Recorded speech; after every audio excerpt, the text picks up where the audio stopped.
Kia ora, hika mānau mai whakarongo mai ki te reo irirangi o Ngati, Porou. It's my great pleasure to have online with me this morning Tina Ngata, who's going to be talking to us.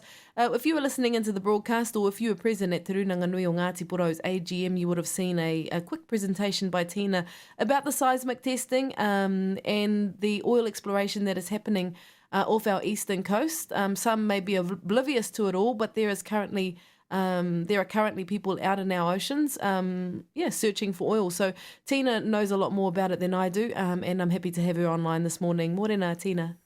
Oh, morena, Darylene. Thank you for having me on. Thanks very much for taking the time to have a chat with us. First of all, tell us about seismic testing and what it is.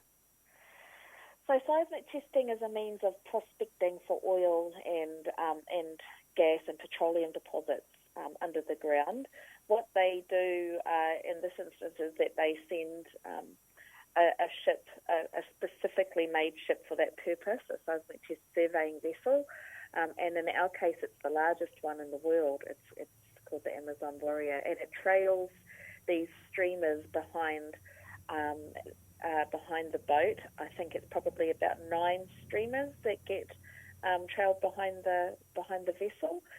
They're quite long. Sometimes they can extend up to a couple of kilometres behind the boat. So along those streamers they have seismic air guns placed, and those seismic air guns issue seismic blasts into the water at a rate of about every 10 seconds, 24 hours a day for the duration of the permit.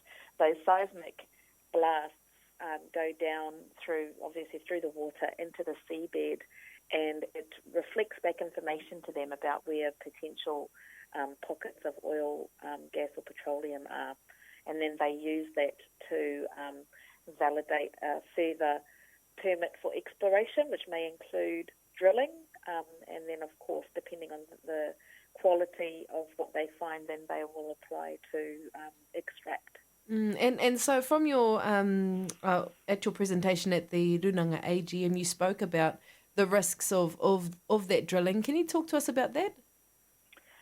Sure. So what we know is that these seismic blasts impact very strongly upon sea mammals because they require their hearing in order to be able to locate. They use it for feeding, for breeding, for migrating. So all along the eastern seaboard is a migratory path for sea mammals, for our whales, dolphins, seals, but also it's a migratory path for tuna and for a number of commercial fish stocks. So how it impacts upon the sea mammals is that it knocks out their hearing, and we know that a deaf whale is a dead whale, and the same as dolphins, and also it impacts upon commercial fisheries. There are plenty of reports and a lot of research that's been carried out overseas in relation to seismic testing being done and impacting upon spawning grounds and sea fish eggs. So in one particular study, 85% of the fish eggs that were exposed to seismic blasts wound up developing malformities.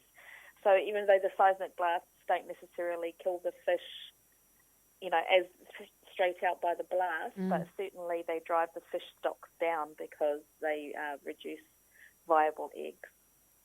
What about the drilling? Once they do, once the seismic testing is done, what's the process then after that? Do they have to reapply to government for more permits, or I'm guessing I'm looking for a way where people can maybe interrupt that process before it gets to the drilling stage? Well, I guess, what we need to be doing is saying, every time they ask us, we should be saying no. I personally, and I think everybody knows, everybody who's been involved in any submission process in relation to anything knows that the government doesn't take our submissions as strongly or as seriously as they should. They certainly don't adhere to them to the degree of honouring Te Tiriti o Waitangi. So there's always been qualms about whether or not the government really takes our submissions into consideration. But that said, we should never miss an opportunity to say no. So if they ask us and we're silent, they take that as a yes, And so we should always be collecting our own no's so that we can prove back to them that when you asked at this point, we said no. On top of that, though, we need to be, what we know is that we need to be very strategic above and beyond that, which is why we've developed the petition to Norway. So Norway are the 63%, Norwegian Parliament are the 63% majority shareholders in Statoil and Chevron. And I think we saw too with Te Whānau Apanui when they showed resistance. It actually worked where Petrobras was sent from their waters. Yeah, absolutely. So they, we need to be. You need to be strategic, and you also need to be innovative in the amount of ways that you say no. So when whānau Te Whakiiriora all the way around in Whānau Apanui were on the beaches, visibly saying no. They had the signs out. That was another visual way in which they said no. We can't just rely on the submission process alone. We need to be targeted and very visible on social media, on media, and also visibly as you drive through our region. We need to be declaring ourselves as people who don't agree to this. Now, you asked about the drilling. So the next stage after prospecting is the exploratory permit, which can include drilling. And then, of course, the extraction requires drilling.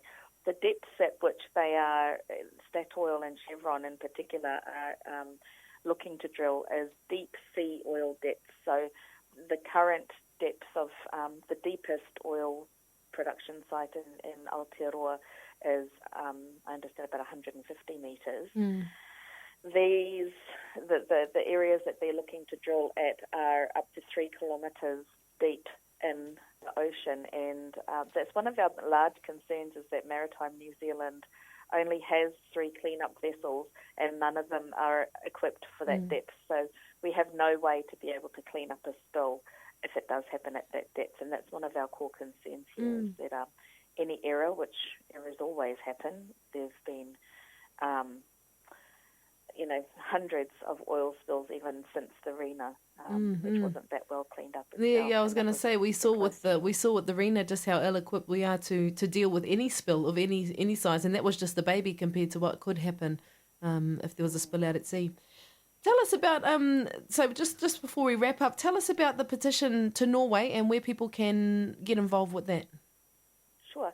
So the petition to Norway is on the TOCO website. So it's www.toco.org.nz, and they are the majority, as I said, the majority shareholders in Statoil. So we're going straight to the shareholders and letting them know that we, the Indigenous people, do not agree to the Statoil Chevron presence on our waters, and that we demand that they leave our waters straight away. One of the interesting things that that Statoil are known to do is that they say that the fact that they have the permit and that the New Zealand government consults with Indigenous people prior to giving the permit, that infers that Indigenous people are okay with them being here. So they never talk about the fact that the consultation is a sham. They never talk about the fact that a lot of Indigenous people object in that consultation process. So they tend to glaze over those facts and infer that they have Indigenous support. So we have 70 iwi, over 70 now, but about 75 iwi hapu along the eastern seaboard and in Aotearoa who have officially endorsed that petition, including our own Rinangani, which I was very happy for. And we've collected close to 12,000 signatures. If you can go to www.toco.org.nz, then you will see on that website that there's a petition for Statoil to get out of our waters. You can sign there. Or probably one of the easier ways also is to go onto Facebook and search for Te Ikaroa, and you will find our page there, and that will also keep you up to date with all of the information as it's happening. So just with regards to that, where is the seismic testing ship at the moment?